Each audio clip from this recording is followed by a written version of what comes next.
Hello, welcome to 1997batman.com. I see you today. We are finally looking at the McFarlane multiverse figure lines, and we're starting with Batgirl, which is one of four.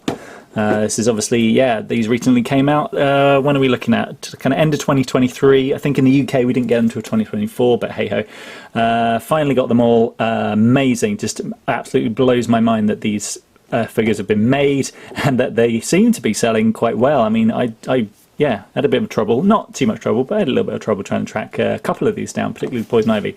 But yeah, anyway, there's the front. As you can see, you got your Mr. Freeze head, shoulder pads, gun, and ice blast to go with it, along with obviously your Batgirl figure, which is the main thing. That's around the side, and then around the back. Yeah, you got sort of, yeah, they make a big deal about Mr. Freeze and how he is the builder figure. So, yeah, with each of the other four figures that you get a little bit of Mr. Freeze, and at the end you can build him completely. So, yeah, you got Batgirl, Poison Ivy, Robin, and Batman. Yeah, let's get this open and have a little look at what we've got inside. Right, so just push the foot down there on that little notch, and then there you go. She stands up very nicely, doesn't wobble or anything. Let's have a quick look at this card that comes with it. It's Batgirl, cropped from the main poster there, I think. And then around the back, you got Barbara Wilson, yada yada yada. I'll freeze that if you want to have a look at that at your own leisure. But it's the usual kind of, you know, bio about her version of the character, fighting Mr. Freeze and Poison Ivy and Bane, etc., etc. Cool. Let's have a look at this figure. This is pretty fantastic. I think all these figures are fantastic, so this is going to be a bit of a love infest. But anyway, I think they've captured her kind of her costume amazingly well. You know, we're not in kind of Kennertown anymore, where it's sort of like, well, if you squint it sort of looks like her. This really, really looks like her. I think the other 3-4 figures in the line are better representations in terms of just the face. If we just go into the face for a sec, like that is a good Alicia Silverstone for sure, but I don't think it's as perfect as maybe like the Poison Ivy is in terms of like looking like Uma Thurman. As you can see, I have one thing that was omitted is this little beauty spot that she always had against her lip there, so I put that there because otherwise it just doesn't feel like the same character. But yeah, the hair is kind of hard plastic, and you know, they've done it kind of like blonde, and then they've done sort of like a bit of like a brownie highlight just to give it some texture, which I think is good. You know, yeah, it captures that sort of like look of her hair very well. But yeah, I just think the face, I don't know, could have just been just a little bit more like her. The suit itself is beautifully done. Obviously, you've got the usual, apparently it's 22 points of articulation. I'm not going to count them all, but yeah, you've got your double jointed elbow like before. So you can do lots of sort of like posing. These are great ones for posing.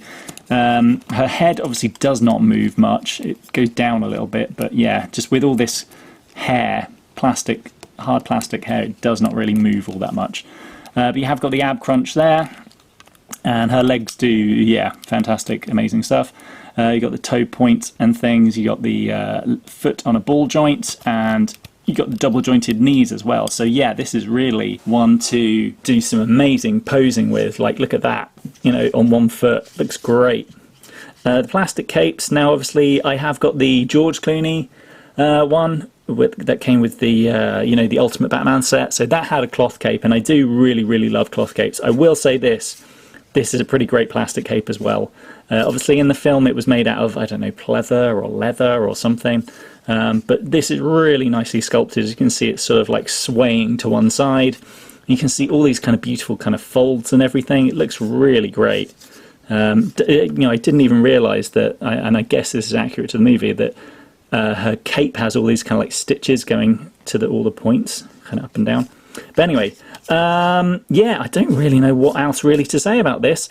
It would not surprise me if later on McFarlane decided to do an ice suit Batgirl, because that's a pretty easy win, really, isn't it? All they have to do is colour in a little bits here and there of her in silver.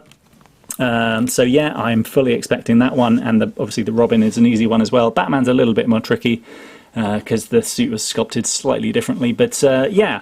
All in all, this is a really, really solid start to the line. Very, very impressed with it. Let's bring out the old Kenner one, just for comparison. This is what we used to have to work with, people.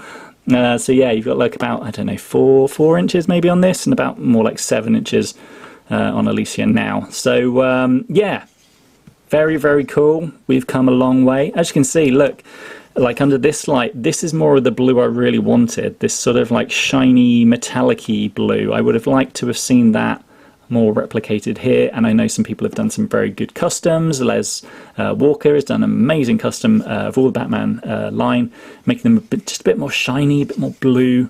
Obviously the suit is, yeah, what it is. I think it photographed different under different lighting, so that's why people argue as to whether it was black or blue.